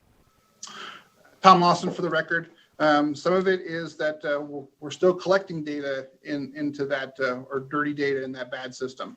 And so over the years, elements of Otis have been retasked internally to try to make the existing system fit what it needs to be. And I guess the way Otis was built, if I could make an analogy, is that it was built as like a single wide trailer. And then when an addition needed to be built on it, they didn't build onto it, with a solid foundation. They just parked another single wide trailer next to it. And then instead of aligning the doors, they kind of cut a hole in the walls to make a pass through. And so things don't relate very well. There are tables in there that were functional at the beginning, and then were retasked away from their primary function and then abandoned for other tables. And so that's part of the dirty data part of it. There's a number of issues with that. What's some of the consequences of continuing that besides the dirty data? Part of it is compliance. We can't comply with certain elements of the reporting elements of AB 236 because the system is incapable of collecting the data or a lot of times extracting the data from the system in a meaningful way. Otis relies heavily on chronological entries to document certain things that weren't built in a table form. And so anybody familiar with database administration, the worst way you can possibly collect data is free text because it's not searchable in a usable fashion very well. It's not very efficient. So a lot of things have to be collected via that free text. And so it's available to those who are, I guess, familiar with that individual offender and their supervision. However, statistically, it's not usable. So extraction of data is a problem for us. And I know. Well, I would expect that there are a number of you have asked for things over the years that our response has been, I'm sorry, but we can't extract that from our system given the database design and the functionality of it. So those are areas that'll be immediate improvement by truly having a real relational database with the new system. So so the way I see it, you've got the new system coming online.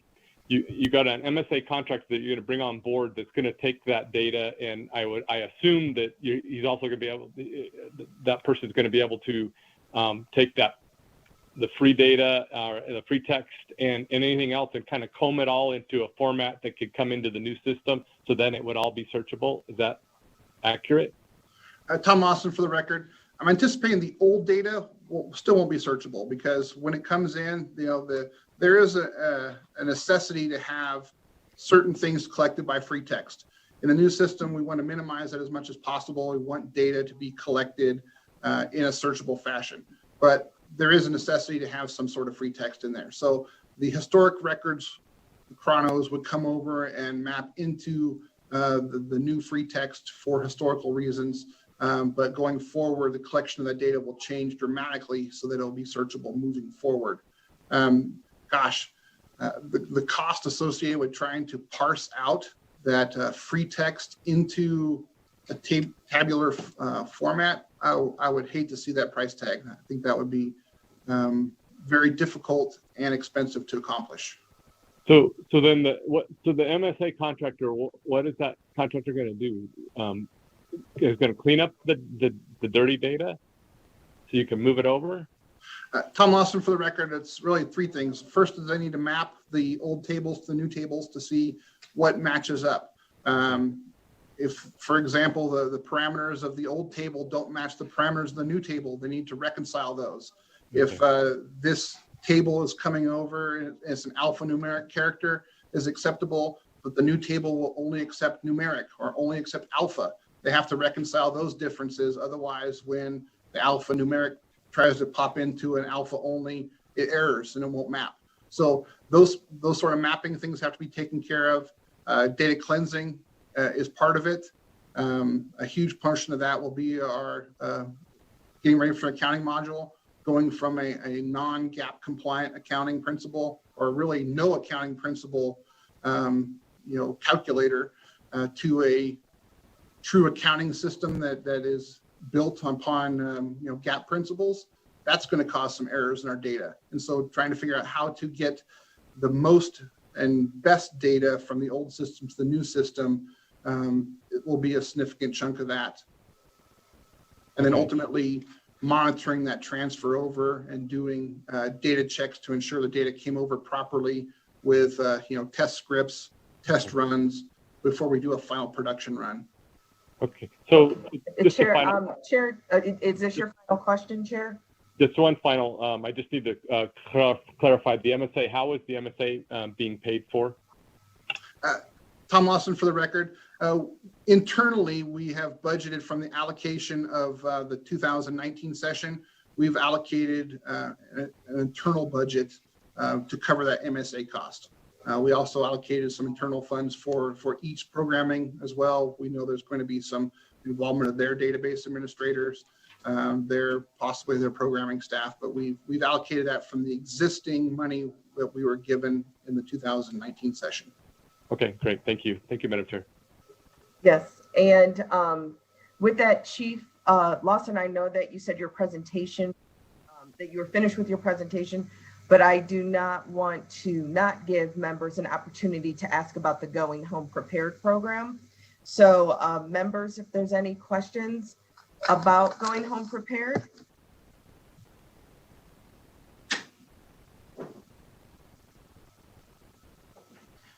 Okay, I have a few questions about the Going Home Prepared program. The first one is, what impacts has the division observed during this fiscal year as a result of the funding elimination for the program? I know that you mentioned earlier that it was originally $500 for ex-offender. And yes, I use the term ex-offender. I keep using that term and always have for a few decades for specific reasons. But you said that number went from 500 up to 1,000, and now I believe it's back down to 500.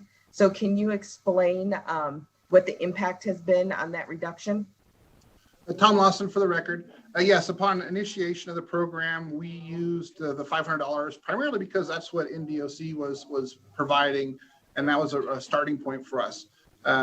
We evaluated that going forward and realized that the $500 threshold, there were valuable programs that offered wraparound services as opposed to just four walls and a cot that would be available to offenders or releasing inmates if we were to raise that threshold. And so now the threshold isn't $1,000, it's up to $1,000 given the type of programming they're going to.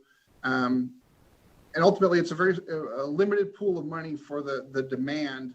And so we're trying to find the best bang for the buck really to do that. And so if one offender can get a 6-week residential program as an example with housing, meals, counseling services for $950, then comparatively to somebody who gets 2 weeks in a hotel for $500, then the extra $450 is money well spent in terms of the long-term potential success for that individual. I do have some specific notes here. And I think that's really the core of my questions as well is with that reduction, has the division utilized other resources? You're implying kind of working with other programs and connections to assist with housing. So what type of resources or community connections, collaborations have you implored to provide these services? Tom Lawson for the record. I guess just to clarify, right now there is zero money available for this year. All of it for the second half of last year or for the ending part of last year, and all of this year were reverted back in July. So at this point, there are no funds available.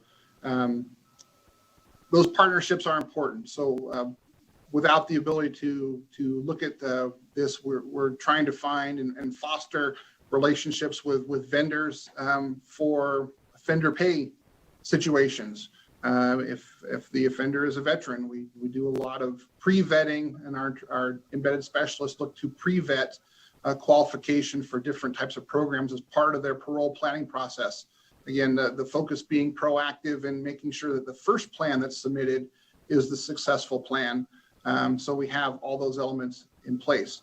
We work very well with the corrections caseworkers along those lines.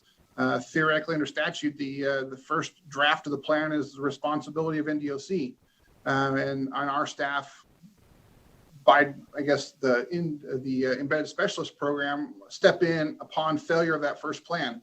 Well, being reactionary isn't good for us, NDOC, or the offender, and so now we partner with corrections and like I said, when we are able to have the embedded specialists do town halls and whatnot, and pre-plan for that successful release plan initially. So we do the pre-vetting of programs. We try to pre-qualify for different types of programs. We're trying to foster our staff who are managing the Indigent funding program when we had funding. They're actively trying to find new ways to get our offenders qualified. So proactivity is what's important for that. The success of the first plan is what's important for that. And just briefly, my final question is, because when I hear amounts like $500, $1,000, helping with housing, that doesn't get us very far. So what does it actually look like for an ex-offender, a new parolee coming out, and how long does that last? What are the conditions? What does someone actually get out of that? Because there's places, and Nevada's unique in the sense that it doesn't necessarily get more affordable as we go into the rural areas. And so whether we're in Las Vegas or we're in some of our rural communities, what does $1,000 get us? Tom Lawson for the record. It's really, as you said, location by location, offender by offender, because there are certain properties that just flat refuse to work with certain subsects of the offender population. Some properties, market themselves as family oriented, and they flat refuse to accept a sex offender. And so that's part of their business modeling. So we have to overcome and I guess address those restrictions on placement opportunities. It really varies. In some areas that $500 or $1,000 may get 2 to 3 weeks in just a hotel, just a simple hotel room. And again, at the $500 level, we were seeing times even shorter than that. So which is why we started focusing on programs, residential programs that would provide some sort of wraparound service. Participation in the programming is required to be there. So by increasing the threshold, we open up those opportunities. Again, the drive here is what's the best bang for our buck? Where are we getting the most resources for that offender for the money that we're providing? And overall, this program has been very successful. When we had the funding, we did a 3-month sample looking at over 200 offenders who were released in that 3-month sample. And comparatively, the percentage who were employed at 30 days, those receiving indigent funding, that was at 48.5%. Those who didn't only were employed at 30 days at 18%. Those who were on the path to absconding within 30 days, because again, you can't abscond in 30 days. You can disappear, but you're not technically an absconder until 60 days have passed under the latest change to law. Those along that path to absconding with 9% if they received indigent funding, 45% in that sample who hadn't received indigent funding. So the indigent funding program provides the stability. That's part of the reason that it was granted. The driving force for that is that the cost per day of indigent funding was cheaper than NDOC. That was kind of the initial premise, was if we assist people in establishing residence, getting their foot into the community and provide a foothold for them to be more stable. One, we would position them for better long-term success, but in the short run, it'd be less cost to the state because outside is cheaper than inside. And thank you for that, Chief Lawson. Members, any additional questions?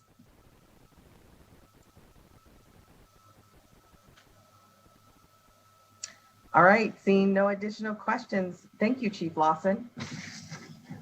Thank you so much for your time. And should there be any questions, my contact information is at the end of the presentation, and I would be happy to address any questions that come up in the future. Thank you, Chief Lawson. And I know at one point you had responded to Chair Dennis that you would provide that information. Please make sure that you provide it to the committee and not just individual legislators. That way everyone has the information. We have it on the record. Yes, we will. Thank you. Thank you. Next, we have a presentation about the Parole Board. And so Chief Lawson or Director Tagliati, who's presenting for the Parole Board? Oh, this is Tom Lawson. I believe I heard or saw Chairman DeRico on the participants list. Yes, and I think he's trying to, there he is. There we go. Morning, Great. Madam Chair. Good morning. And I'll go ahead and see if I can share my screen here.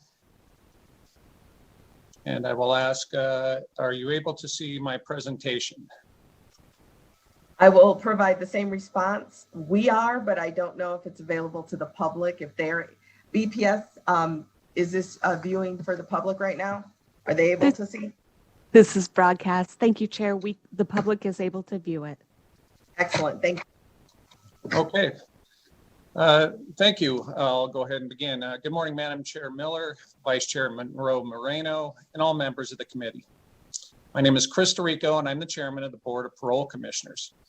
Also available today for questions from the Parole Board is Kathy Baker, who is employed as our Management Analyst 3. I'd like to thank you all for the opportunity to provide an overview of the Board of Parole Commissioners. Here's our mission statement, and I'll just go ahead and read it. In an effort to ensure public safety, the Board of Parole Commissioners renders fair and just decisions on parole matters based on the law, the impact on victims and the community, and the goal of successfully reintegrating offenders back into society. We conduct several hundred hearings each month, and we conduct these hearings on a daily basis. Public safety is our top priority. I want to show you now our organizational chart, and as you can all see here, we are budgeted for 27 full-time employees. The chairman oversees the board. There are 6 commissioners, and all appointed by the governor, and then we have the other staff all beneath in a linear fashion. My presentation here is going to be considerably less with regard to the budget and our enhancements, and so I will go ahead and start with E225, the revalidation of the parole risk instrument. This request funds the revalidation of the parole board's risk assessment. The funds for this review were returned to the general fund in fiscal year 2018 and fiscal year 2020, since the standard adopted in fiscal year 27 had not been in effect for 3 years due to an issue with the Nevada Offender Tracking System, which is noticed, the NDOC database, and it couldn't be implemented until February 25th of 2019. The 2017 approved standard will be next reviewed on or before January 1st, 2023.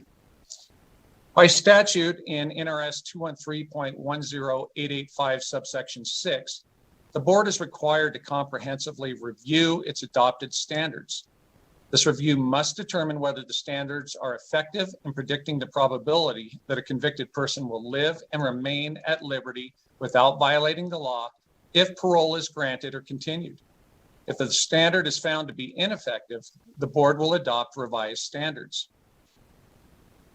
I want to add here at the February 10th, 2021 Sunset Subcommittee overview to the Legislative Committee on Commerce and Labor, Senator Spearman informed the Legislative Committee that the subcommittee would be submitting 2 BDRs on behalf of the parole board. One of them recommends amending NRS 213.10885 to at least every 5 years instead of every 2 years. This will allow at least 3 years of time to collect data on the risk assessment that is currently in use, followed by a period of time to empirically review the standards that are in place, and lastly, allow time for any newly adopted standards to be revised and implemented through the Department of Corrections Nevada Offender Tracking System. Enhancement 351, this request funds new guest chairs for supporters, victims, and general public who attend parole hearings in our 4 hearing rooms, 2 in Carson City and 2 in Las Vegas, and for both the Las Vegas and Carson City office lobbies. The guest chairs in both offices are very old. They're ripping, some coming apart, and this request replaces 7 guest chairs in each of our 4 hearing rooms and 6 chairs in each of our parole board lobbies that are used for the general public, supporters, and victims while waiting to attend parole hearings. E352, this request funds the reinstatement of 1 fleet service vehicle located at the parole board's Carson City office. Northern staff pick up state printing jobs, deliver files to the Supreme Court, library, and archives, and this vehicle is used for general everyday use. E357, this request funds the cost for the Pardons Board court reporters. The cost of a court reporter is dependent upon the number of people on the Pardons Board hearing agenda and the amount of time a Pardons Board hearing lasts. The Pardons Board expenses are paid by the Parole Board's budget. The Parole Board does not receive additional funds for Pardons Board expenses. 3 Pardons Board hearings were held in fiscal year 2020. Recently, SJR 1 passed in the November 2020 election. As a result, there will be a minimum of 4 Pardons Board hearings held moving forward. Additionally, the next Pardons Board meeting is scheduled over multiple days. Due to the passage of SJR 1, the Parole Board recently submitted a request to amend the Parole Board budget to include the cost of an additional position for the Pardons Board, as the amount of hearings has now statutorily doubled. This was unable to be submitted with our original budget, as SJR 1 was not passed by the voters until the election this past November. E359, this request funds anticipated costs for multiple interpreters to conduct both pardon and parole hearings for non-English speaking individuals and for those who may be speech or hearing impaired. The cost of multiple interpreters depends on the number of individuals requiring these services. Slide 8 shows the number of scheduled discretionary, mandatory, and parole violation hearings. In addition, it shows the number of actual no actions taken by the board and the number of projected no actions as determined by JFA. I know that Chief Lawson spoke about JFA and the spring and fall forecast, and I wanted to point out here that this here information is based on the fall 2020 forecast as provided by JFA. Slide 9 shows the board's actual grant rates from fiscal year 2016 through the first half of this fiscal year. I know we've been talking here, at least with Chief Lawson earlier, in some of the results of COVID-19. If you look at our fiscal year grant rate of 2020, you will see that the total grant rate was 71%, which is considerably higher than the years past. We seem to have been hovering the last few years at about 62 to 65%. The first half of this fiscal year, we're back on track. We're at about 64%. But with COVID and with some things that took place, our grant rate was actually higher.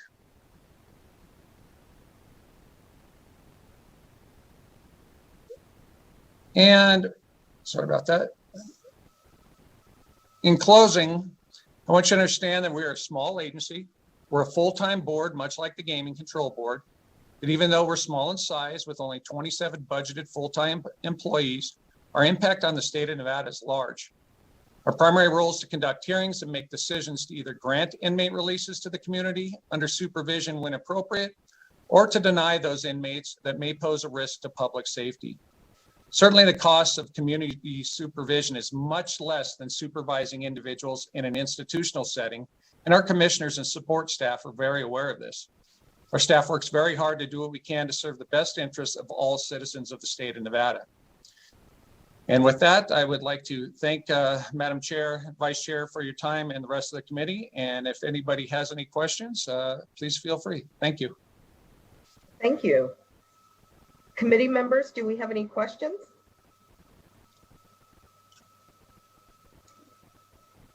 I have one question while we're waiting to see if other members generate any questions. My question is going back to the operational cost, the interpreters for the parole hearings that you listed as like $250. That price seems so extremely low to me. So is that per meeting? Are you just asking for an allocation for one additional meeting for the year? Is that per interpreter? Because I can't imagine that we could get a year's worth of interpreters for it. That price just seems so low. So Right. Could you explain more?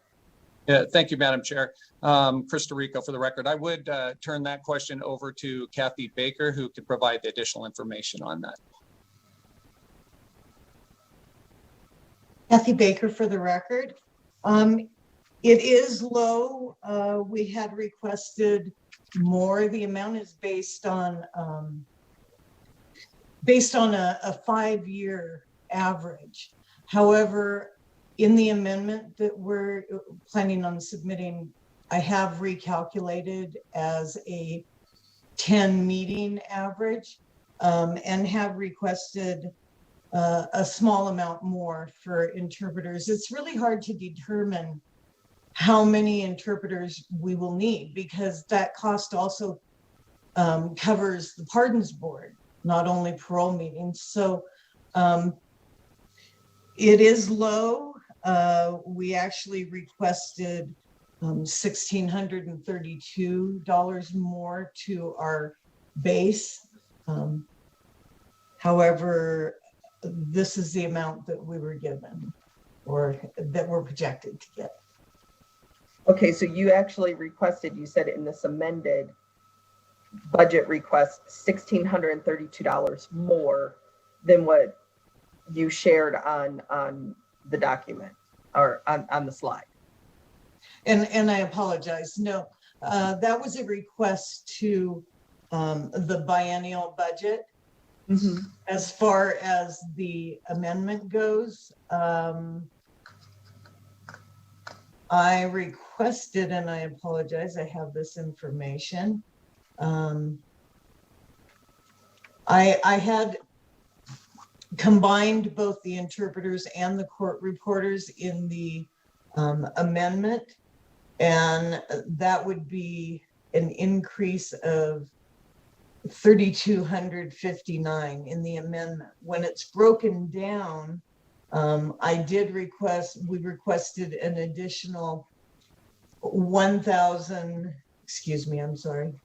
We actually only requested an additional $31 on top of the 250 for the interpreters, because it is very hard to determine.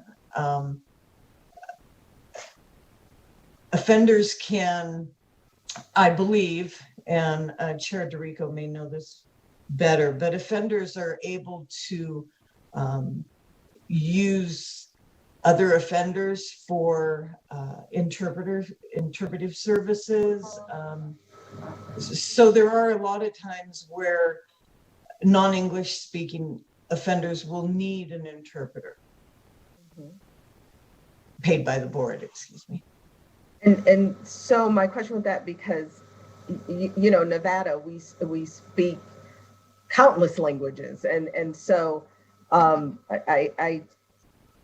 I would assume that it's fairly often that we have individuals that will need some interpretation support. So I guess my first question is, first, if we're using other inmates as for support, does that inmate receive some type of benefit or some type of acknowledgement? I know there's point systems, all kinds of stuff like that for participating and helping in that capacity, but also maybe if we could get down to, I guess what I'm trying to get to is, what is the average per interpreter cost? Like if we were looking at, we have one parole board meeting, we need an interpreter, and understanding that depending on the language, it can be more difficult to find someone. But in general, what is kind of the range of, we have a meeting, we need to hire an interpreter. How much does that cost per person per meeting? The average is about $125 an hour. Okay. What we have worked around the agendas and even at Pardons Board agendas to have those non-English speaking offenders to be heard first, so that we don't keep the interpreter there for a really long time. We can get them in and out, and the cost is, it used to be maybe $700 because the person would have to sit there all day until the offender they were interpreting for was heard.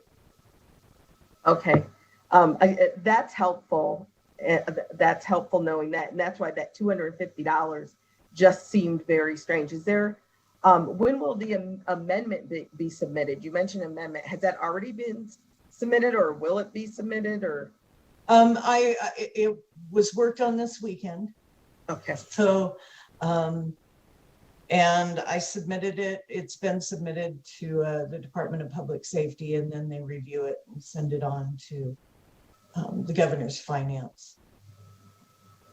Madam Chair, may I add to what Ms. Baker said there? Yes, please. So the parole board hearings themselves, we generally don't have a great necessity for other than English speaking paid interpreters. But where it really comes up is in the Pardons Board and the people that are out in the community. And I'll give you an example. A Pardons Board hearing probably a year and a half ago, we needed someone that spoke Hmong, and there was nobody locally. And from what I recall, we had to bring in an interpreter from the Sacramento area that we had to take care of and provide, transportation costs, hotel room, per diem, and all of those things. So that something like that really adds up. When they're out in the community, more like with those pardons board community cases, that's where we seem to use them more, and they're much higher dollar versus at a parole board hearing. We may have an inmate who is sitting with the inmate being considered for parole, and that inmate interprets and translates. And I think you had asked the question about, is there any benefit to them to doing so? That would be a question for NDOC, not for us. And but I wanted to make sure I answered that as well. Thank you. I appreciate that. And I also appreciate everyone being resourceful about, how to do this, making sure that if we have an interpreter hired, that those individual meetings are scheduled first and things like that. But I just want to make sure, and maybe there's some areas even where we can connect with universities and even our K through 12s, and because we speak so many languages, that to make sure that everyone's getting that support that they need. Any other questions from members?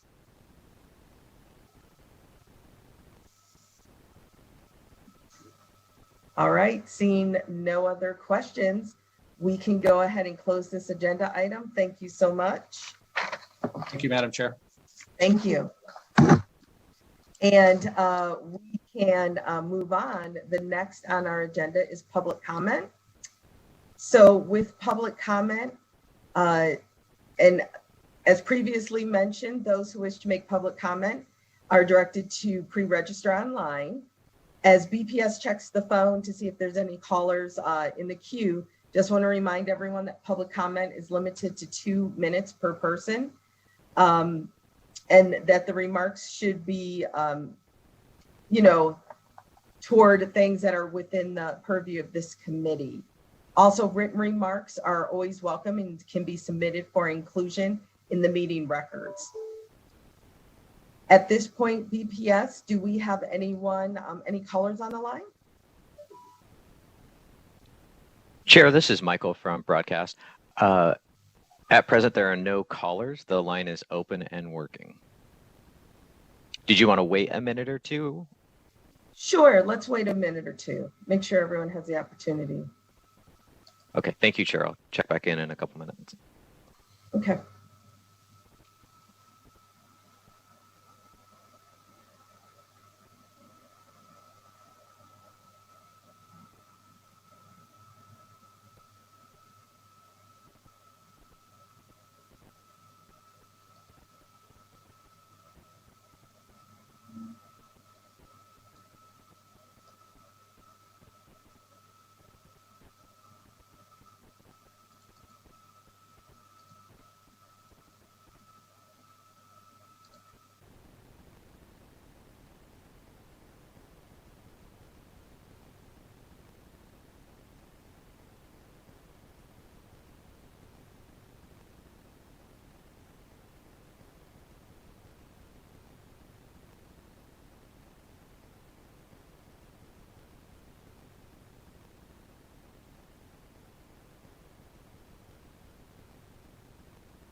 Okay, I think we have, provided enough additional time at this point. Are there any callers in line?